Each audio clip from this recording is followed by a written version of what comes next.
Hi guys, this is Visho Prasad Yadalapudi from Hyderabad. You're joining me for the part 1 of building a REST API in Node.js. As part of this tutorial series, we'll see how we can start ahead and building a REST API. When we say REST API using Node.js, I would not discuss about the concepts of a REST, but in terms of Node.js, I'll discuss about how you can build a REST API, what are the parts of the REST API that you build when using Node.js, what are the files that we encounter, what are the type of modules that we encounter, and what all are the parts that are needed to build a REST API in Node.js. Once we start and look ahead, we'll go step by step to understand all of these things that are needed to build a successful REST API in Node.js. So let's jump into our code demos. This is Visual Studio Code that I'm using as a text editor for building a Node.js application.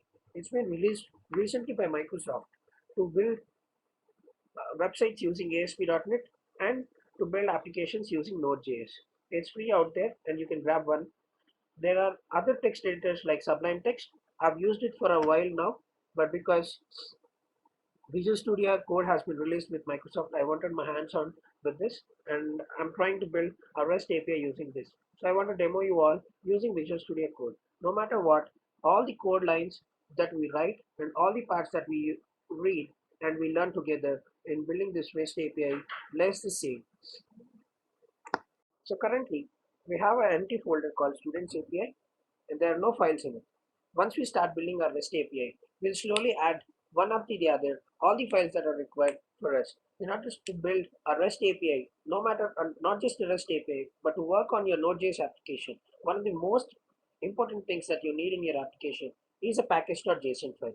It's a .json file. It means it has a JSON object in it and all the details in that package.json are the main details that are needed for your application to run successfully. Before we jump in and see what package.json file has, we'll start creating a package.json, and by the time we end up creating a JSON file, we'll understand clearly what it is and how it is used in application. So I have this students API folder. Now I'll navigate using my command prompt to the students API folder.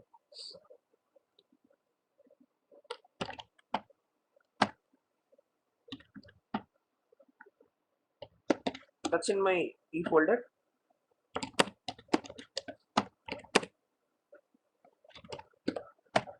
I've created a folder called tutorials. Inside that we have our students API folder. As the name of the folder suggests, we are going to build a API, a REST API that gives us details of the students. It has a repository of students and it has details like student.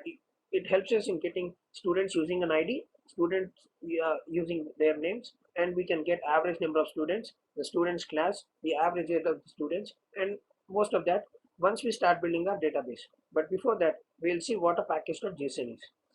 In order to have a package.json, the best and the better way to generate a package.json is doing an npm. Whenever you install your Node application on your machine, npm, called as Node Package Manager, is installed by default and it is installed globally along with your Node.js application.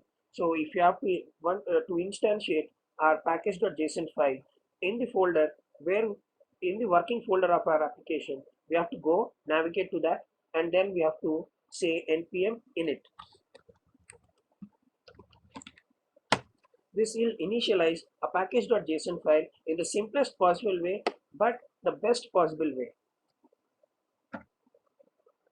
It will take a time,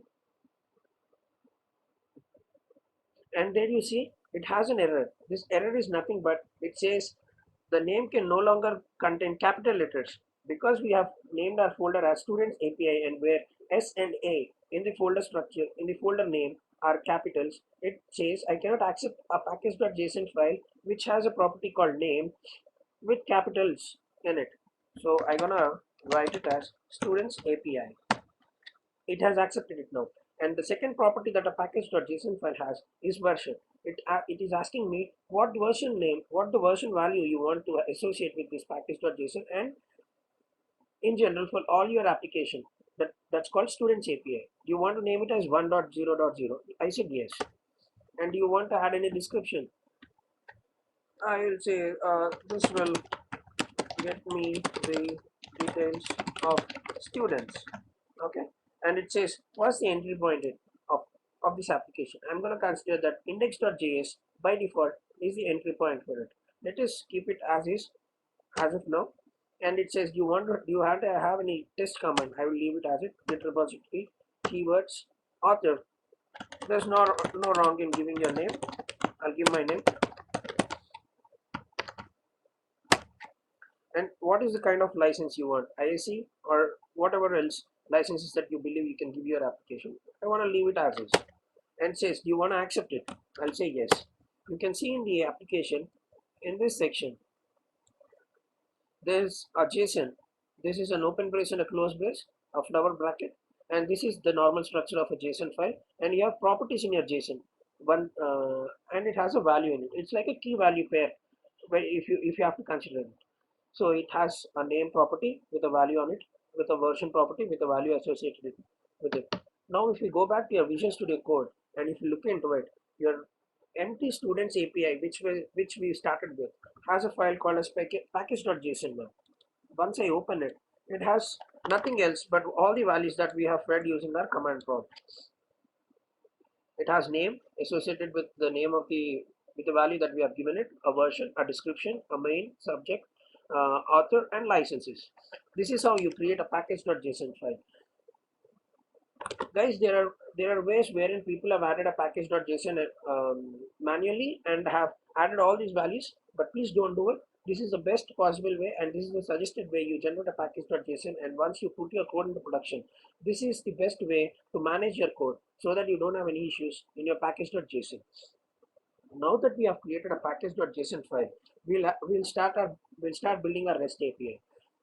If you go to the Node.js website, there is a simple 4-line code that says how do you create a HTTP server. I say HTTP create server, then I host it on a location, then I say I give what is the application type, what is the content type, application slash text slash plain, then I'll say a write line, then I say a write dot end, and it gives you a output. But here we will start working directly with the Express.js. Express.js is a web framework that helps you in making your life easy in building applications using Node.js. Not just the web framework, though it is said as best web framework, you can build REST APIs out of box, and it is plain and simple and is easy to use. So what I'll do is to use Express. Express is nothing but a library. As I said, it is a web framework library. So to use any of the libraries in your Node.js application, you will have to install it. It is just like if you have to have a reference to your HTTP context in your C#. It is like system.net.htp, right? In the same way, you have to have references, and to have those in your application, this is how you do it. And all these things, all the libraries that you use in your application are facilitated by the same one through which we have created a package.json, that is nothing but npm, node package module, node package manager. I'll quickly open and show you the node package manager page so that you'll get an idea of it.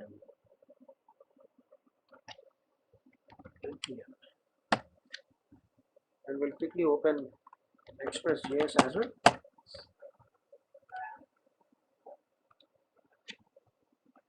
So this is the place in npm. npm is the package manager for your node, for your browsers, everything, io.js, everything that you want. See, one of the topmost applications package libraries that you have is Browsify, Express, Grunt CLI, that's for your task runner. Then you have Gulp for your streamlined building applications. Then you have Forever to keep your application running forever, and Less, that's for CSS that you want to use along with your Node.js. Then you have Yo, that's Yeoman generators, that's for the UI, and so on and so forth. There are, as of today, there are so many downloads in the last day. There have been so many downloads in the last week, and so on. So what I want to do is I want to install Express. So I'll quickly go and check what the npm.js website says me on how to install Express. So Express, fast, unopinionated, minimalistic web framework. And to use Express in your application, you'll have to do this. And to install it on your application, you'll have to do this. So I'll come to my application. I'll say npm install Express. And to have this Express not just installed, but to have it as a dependency. Package.json is your point of truth on what all dependencies your application has. It means what all things your application depends on. So I'll say dash dash save. So this means it not just installs Express into my current directory that is called Students API, but it also has a reference of it in my package.json file.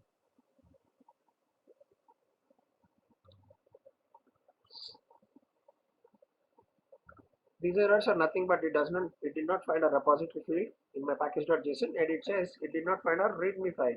No, it doesn't have to worry about it. Your package Express is installed in your application, and if you go back to your package.json, this is the section that you have to have. This is the section that is created because you said dash dash save. It says this students API has a dependency, and these dependencies, one of the dependencies is Express, and its version is 4.13.3. And if you go back and check your students API folder, apart from your package.json, there is one more folder that has newly got created, and it's called node underscore modules. This is a place where all your dependencies, all your libraries are held in your application. And because you have just Express in your application right away, currently, so Express is one of the libraries that has been installed. So once in the next tutorial, we'll see how we can use Express in our applications to build a skeleton of a REST API.